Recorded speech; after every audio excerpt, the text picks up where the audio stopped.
I'm Jessica Minton for IB Times TV, and I'm joined by Jonathan Corpina from Meridian, who's going to talk to us today about the financial markets vulnerability to technology. Thank you so much for joining me. It's a pleasure to see you again. Thanks for having me. Absolutely. So yesterday, we saw the Dow fall almost 150 points after the AP's Twitter account was hacked. How have financial markets now become more vulnerable to technology?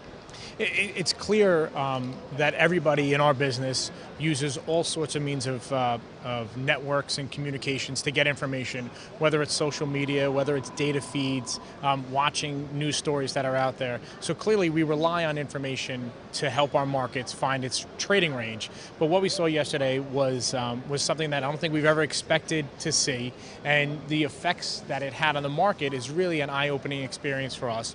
Because clearly, when that one tweet did come out, without confirmation on it, people reacted and computers reacted in a fashion in which the markets became very volatile to the point where we were up 150 and we traded down 150 points within seconds, and then right back up again. So it just shows me that we're relying a little bit too much on technology and relying a little bit too much on unconfirmed sources of information that's out there before we start making the right trading decisions.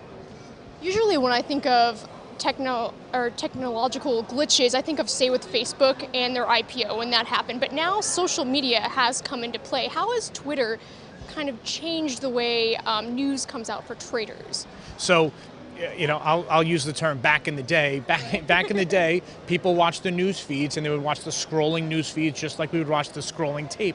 Now, we watch Twitter for information, and there's scrolling information that comes out there. There's other sources of information that are pulled from the internet that compile it together and produce it in a nice, neat fashion. So we're looking at all different types of data and information that's out there. What we have to remember is, where is this information coming from? How is it getting there?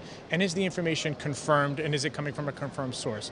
This is a very interesting lesson that we've seen here in the situation that happened yesterday. We talk about technology, we talk about computers in our markets, and there's different areas to address there. One is, this is something that was not on anybody's radar screen. We had the flash crash, and then we talked about that and realized, how can we prevent this from happening? We had the issue with Knight. Once again, had a conversation and had different inquiries as to, had this happen and could it happen again?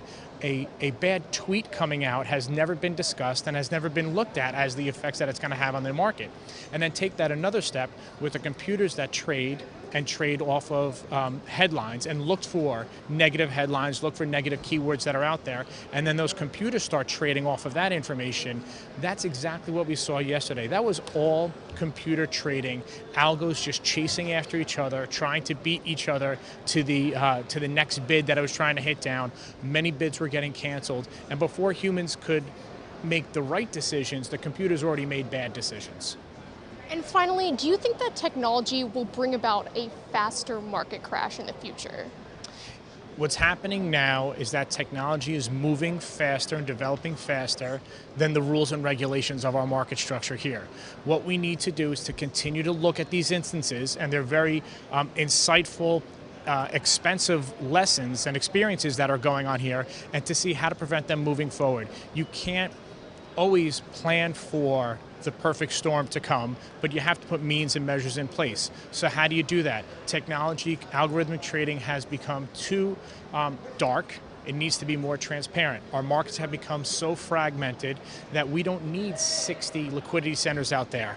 We need maybe 5 centralized marketplaces that can handle all of this information, that can have speed bumps in place when things get erratic. We need to bring back more of the common sense interaction into trading, as opposed to letting computers make decisions. So once again, I know this ball is going to get thrown back down to Washington, so to speak, to the SEC, because there's going to be more studies and more examples of how this happened, why this happened, maybe some examples of how it could have been prevented, and how do we stop it in the future.